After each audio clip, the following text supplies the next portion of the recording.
Bonsoir mesdames, messieurs et bienvenue à Perspective.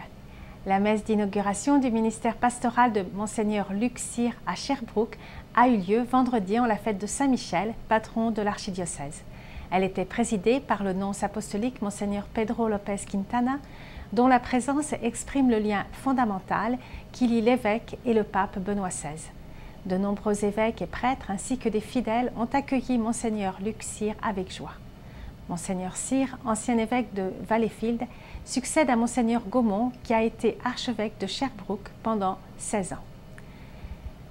Dans son homélie, Monseigneur Cyr lui a rendu hommage et a souligné que c'est notre foi et notre espérance qui doivent nous guider jour après jour dans la certitude que Dieu est à l'œuvre. Monseigneur Luc Cyr va visiter toutes les paroisses et il souhaite découvrir avec tous les diocésains et diocésaines les appels de l'Esprit pour notre temps. Nous vous avons parlé de la réforme du missel romain pour l'édition en anglais. Elle entrera en vigueur le premier dimanche de l'Avent, le 27 novembre, avec la nouvelle version du missel romain.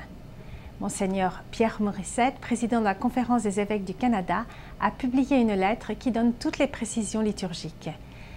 Vous pouvez la consulter sur le blog cecc.ca ou sur notre blog ciel-et-lumière-tv.org. Et puis à l'Angélus, dimanche, place Saint-Pierre, Benoît XVI, de retour à Rome, devant de nombreux pèlerins, a mis l'accent sur la responsabilité des personnes qui travaillent à la vigne du Seigneur.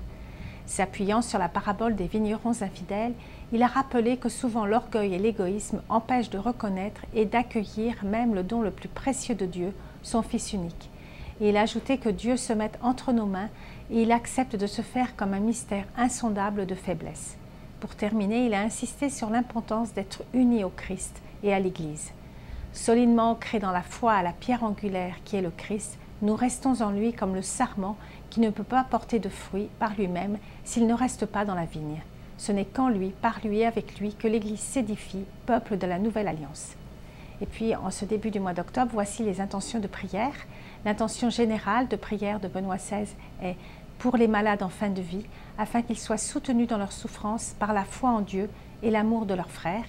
Et son intention missionnaire est pour que la journée missionnaire mondiale accroisse dans le peuple de Dieu la passion de l'évangélisation et le soutien de l'activité missionnaire par la prière et l'aide économique aux églises les plus pauvres.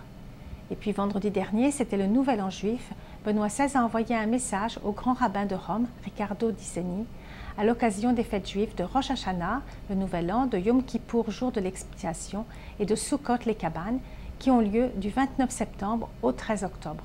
Le pape espère que ces fêtes de septembre et octobre soient porteuses de nombreuses grâces et bénédictions divines, puissent grandir en nous toute la volonté de promouvoir la justice et la paix, de part dans un monde qui a tant besoin de témoins de la vérité, que Dieu nous permette d'approfondir notre amitié ici et partout dans le monde. Et puis avant de quitter Castel Gandolfo, le pape a rencontré le métropolite Hilarion de Volokolamsk, président du département des relations extérieures du patriarcat de Moscou. Celui-ci a été frappé par la connaissance des traditions orthodoxes et par l'attention que Benoît XVI accorde au dialogue entre catholiques et orthodoxes.